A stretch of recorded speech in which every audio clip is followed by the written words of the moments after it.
पुस्तक दुर्दम्य भाग 69. बळवंतरावांच्या घरी नाना प्रकारच्या माणसांची ये जा सतत चाललेली असे. पण त्या काळात तरी तेथे मुसलमान माणूस क्वचितच येत असे. त्यामुळे जेव्हा एक गरीब मुसलमान बिचकत दिंडी दरवाज्यातून आत आला तेव्हा साहजिकच त्याने लक्ष वेधून घेतले. आप्पाजी विष्णू कुलकर्णी तेव्हा काही कागद घेऊन माडीवर बळवंतरावांकडे चालले होते. ते थबकले आणि त्या मुसलमानाला म्हणाले, काय काम आहे? ते तुरुंगात गेलेले रावसाहेब हतच राहतात क्या? त्या मुसलमानाने चाचरत विचारले. होय, त्यांना भेटायचं आहे. काही कोर्टाचं का काम आहे? नाही बा, ऐसाच मिलने का है. ते मला ओळखत्यात. तो अनपेक्षित आत्मविश्वासाने म्हणाला. चला तर वर, काय नाव सांगू? नाव खबर नाही, पण पाहिल्यावर मालूम पडेल त्यांना. त्या मुसलमानाने मुंडासे सावरले आणि तो जिना चढू लागला. हे गृहस्थ, कुलकर्ण्यांनी बोलायला सुरुवात केली. तेवढ्यात खुर्चीत बसलेल्या बळवंतरावांचे दाराकडे लक्ष गेले. ते एकदम उठून पुढे झाले. त्या गृहस्थाला त्यांनी हाताला धरून आत नेले आणि त्याने बैठकीवर बसावे म्हणून ते त्याला आग्रह करू लागले. तो माणूस संकोच करू लागला. मागे मागे सरून भिंतीशी उभा राहू लागला. पण बळवंतरावांनी त्याला फारच आग्रह केला तेव्हा त्याने गुडघे टेकून बळवंतरावांच्या पायावर डोके ठेवले आणि मग तो बैठकीवर अंग चोरून बसला. बळवंतराव देखील प्रेमाने खालीच त्याच्या शेजारी बसले. अरे सुलेमान, तू आलास ते फार बरं केलंस. मला तुझी फार आठवण येत होती. तुला निरोप पाठवावा असंही मनात येत होतं.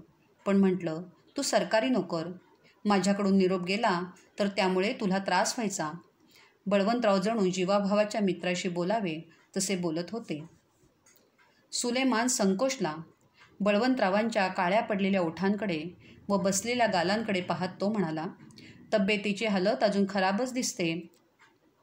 तुरुंगात गेल्यावर तब्येतीवर इतका परिणाम व्हायचाच. तरीसुद्धा तू रोज बदाम खडीसाखरेचा खुराक देत होतास, त्यामुळे तब्येत पुष्कळशी सावरली. बळवंतराव त्या आठवणीने सद्गदित झाले आणि ते लपविण्यासाठी हसले. सुलेमान लाजला. काय दादा, गरिबाची मस्करी करता. मी असं काय केलं? अल्लाच्या दयेनं तुम्ही सुखरूप बाहेर आला ही मोठी खैरच म्हणायची. मग बळवंतरावांनी सुलेमानचं घरदार, बायको मुले यांची चौकशी केली. सुलेमानचं गाव पुणे जिल्ह्यातच लोहगडच्या पायथ्याशी होते. तेथे त्याची चतकोरभर जमीन आणि एक खोपटे होते. सुलेमान अंमळ गप्प बसला. मग म्हणाला, दादा, ही चाकरी छोडकर आपल्या गावी जाऊन बसावं असं वाटतं. का रे बाबा? ह्या कामात दिल लागत नाही. दादा, तुरुंगात माणुसकी नाही. तुमच्यासारखे खुदा के आदमी तेथे आले तरी त्यांची कशी तजबीज होते त्याची तुम्हाला खबर आहेच. असलं सैतानी काम आपण कशाला करावं? सुलेमान भरल्या अंतःकरणाने बोलत होता. अरे, काम कसंही असलं तरी आपल्याला माणुसकीनं वागायचं तर वागता येतं. उलट तुरुंगासारख्या ठिकाणी तुझ्यासारख्या सज्जन माणसांनी भलेपणा दाखविला तर त्यामुळे कितीतरी लोकांना सुख लागेल. तेव्हा तू असा वेडेपणा काही करू नको. पुन्हा गावी तुझी जमीन आहे चतकोरभर. उद्या नोकरी सोडून बसलास तर तुझी मुलं बाळं खातील काय? बळवंतराव सुलेमानची समजूत काढू लागले. मला घरवाली असंच म्हणते. तिचा आणि माझा खूप तंटा झाला, पण काही फैसला होईना. शेवटी घरवालीनं सांगितलं की तू जर दादाने इतकं मानतोस तर त्यांचा सल्ला घेऊन काय ते कर. म्हणून रजा काढली आणि इथं तुम्हाला भेटायला आलो. तुझी घरवाली फार शहाणी बाई दिसते. मला न विचारता काहीतरी वेडेपणा करून बसला नाहीस हे ठीकच झालं. तेव्हा आता माझं ऐक आणि नोकरीवर जाऊन रुजू हो कसा.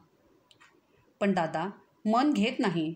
तुम्ही गोरगरिबांसाठी तुरुंगात जावं आणि आम्ही पोट भरण्यासाठी तुमच्यावर पहारा करावा याची शरम वाटते. सुलेमाननं जमिनीकडे पाहत मान हलवली. अरे, पण तुझ्यासारखा चांगला पहारेकरी असल्यामुळे माझा फायदाच नाही का झाला? आणि हे बघ, आता माझ्यासारखी पुष्कळ माणसं तुरुंगात जाणार. आता हा नवा पायंडाच पडतो आहे. त्या सगळ्यांनाच तुझ्यापासून फायदा होणार आहे. बळवंतरावांनी बिनतोड मुद्दा मांडला. तो मात्र सुलेमानला पटला. निदान त्या मुद्द्यावर त्याला प्रत्युत्तर सुचेना.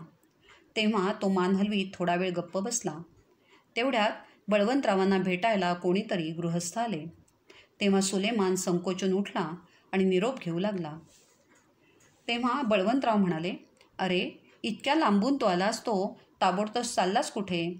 आता असं कर, इथे जेवणखाण कर, आजचा दिवस मुक्काम कर आणि उद्या सकाळी उठून गावाला जा. सुलेमान अधिकच संकोचला, पण बळवंतरावांनी त्याला आग्रह करून आपल्या घरी ठेवून घेतले. मग ते धोंडोपंतांना म्हणाले, आज आमची सगळ्यांचीच पानं बाहेर चौकालगतच्या ओसरीवर घ्या आणि सुलेमानचं पान अंमळ थोड्या अंतरावर ठेवा, म्हणजे विटाळाचा वगैरे प्रश्न यायचा नाही. हो, आणि सगळ्यांनाच पत्रावळी मांडा. जेवण झाल्यावर आपण सगळेच आपल्या पत्रावळी उचलून टाकू. आपल्याबरोबर तोही टाकेल, म्हणजे सगळाच प्रश्न मिटला. बळवंतरावांच्या वकिली डोक्याला हिंदूंच्या चालीरीतींच्या अडचणीतून मार्ग काढणे काहीसे फारसे अवघड वाटत नसे. दुसऱ्या दिवशी सुलेमान जायला निघाला तेव्हा बळवंतरावांनी त्याच्या हातात खाऊचा मोठा पुडा ठेवला. सुलेमान संकोचला. हे कशाला? बळवंतराव हसले. अरे, तुरुंगात असताना तू नाही का मला रोज बदाम खडीसाखरेचा खाऊ देत होतास, तसाच मी आता तुझ्या मुलांना देत आहे. मी नको नको म्हणत होतो तेव्हा तू माझं ऐकलं नाहीस, तर आता मी तुझं कसं ऐकेन? सुलेमानने हसून नाईलाजाने तो पुडा घेतला. नंतर मग बळवंतरावांनी एक तलम रेशीमकाठी धोतर तो नको नको म्हणत असता जबरदस्तीने त्याच्या खांद्यावर ठेवले आणि वर मल्लीनाथी केली. अरे, हे तुझ्यासाठी म्हणून थोडंच देतो आहे. तुला माझी आठवण राहावी आणि पुन्हा तुरुंगात आलो तर बदाम खायला मिळावे, या स्वार्थी हेतूनच मी तुला देत आहे. सुलेमानच्या डोळ्यातून पाणी आले आणि नको नको म्हणणेही त्याला जमले नाही. मग बळवंतराव जेव्हा त्याला 10-10च्या नोटा देऊ लागले तेव्हा मात्र सुलेमान रागवला आणि दूर सरत म्हणाला, हे काय दादा, हे काय तुम्ही चालवलं आहे? मी इथं तुम्हाला भेटायला आलो, ही मोठी चूकच केली म्हणायची. पण बळवंतराव एकदम पुढे झाले आणि जबरदस्तीने त्यांनी त्याचे हात धरून नोटा त्याच्या खिशात कोंबल्या. सुलेमान बिचारा बळवंतरावांसारख्या प्रतिष्ठित माणसाशी दंगामस्ती कशी करणार? त्याला तो प्रकार मुकाट्याने सहन करावा लागला. तो आपली नापसंती शब्दांनी व्यक्त करू लागला तेव्हा बळवंतराव हसून म्हणाले, अरे, हे पैसे मी तुला थोडेच दिले आहेत. ते तुझ्या बायकोच्या साडी चोळीसाठी आहेत. ते नको असं तुला कसं म्हणता येईल? तिला जर घ्यायचे नसतील तर मग आपले तू मनी ऑर्डरने ते माझे मला परत पाठवून दे. सुलेमान अखेर गेला तेव्हा बळवंतरावांच्या मुद्रेवर विलक्षण समाधान विलसत होते. ते धोंडोपंतांना म्हणाले, अनेक थोरा मोठ्यांशी माझा संबंध आलेला आहे, पण या गरीब अडाणी माणसानं जी माणुसकी दाखवली ती फारच थोड्यांच्या अंगी मला आढळली आहे. बळवंतराव सिंहगडावर गेले तेव्हा इच्छा नसूनही त्यांना डोलीत बसावे लागले, कारण एवढा चढाव चढण्याचे त्राण त्यांच्या लटपट्ट्या पायात नव्हते. पण सिंहगडावर गेल्यावर मात्र त्यांची तब्येत झपाट्याने सुधारली.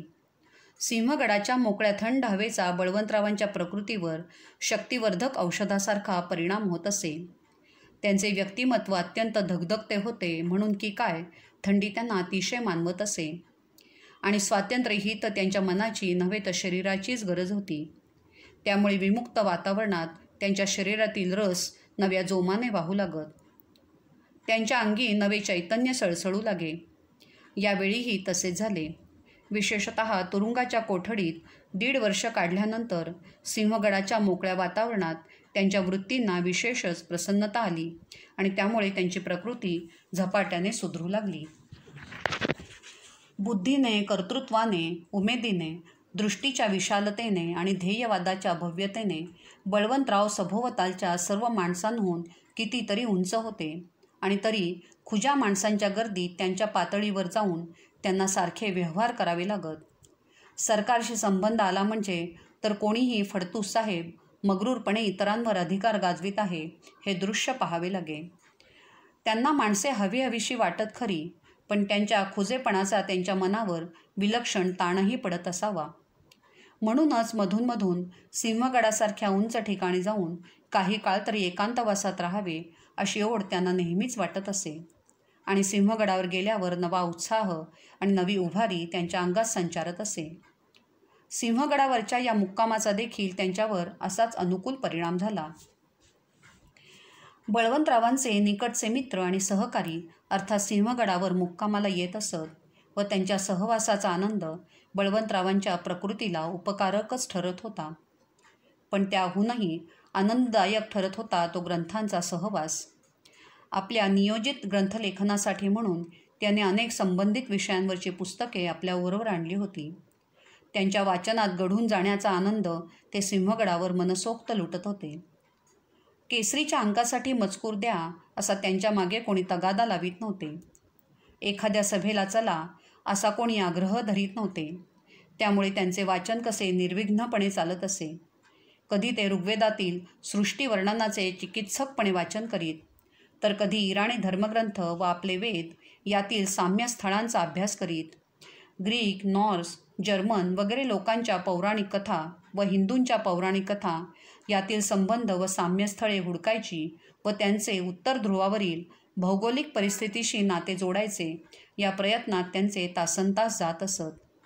इंद्र व वृत्र यांच्या चिरकालिक युद्धाच्या कथेची जेव्हा आपल्या सिद्धांताला पुष्टीदायक अशी उपपत्ती त्यांना लावता आली, तेव्हा तर ते एकदम उठून उभे राहिले आणि उगीचच लगबगीने येरझारा घालू लागले.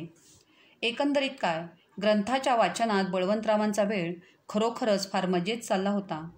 त्यामुळे त्यांना दिवसोंदिवस अधिकच तरतरी वाटू लागली होती. सकाळी अंमळ उशिराच उठून चहा घेतल्यावर पाय मोकळे करायला बाहेर पडायचे. परत आल्यावर आरामखुर्चीत पडून वाचनात गढून जायचे. नंतर जेवण आणि वामकुक्षी, मग पुन्हा आरामखुर्चीत पडून वाचनात दंग व्हायचे. संध्याकाळी पुन्हा सदरा टोपी घालून फिरायचा कार्यक्रम आणि रात्री जेवताना गप्पा गोष्टी झाल्यावर पुन्हा वाचनात आणि विचारात मग्न व्हायचे असा बळवंतरावांचा कार्यक्रम होता. काही दिवस असे वाचनात व विचारात जायचे.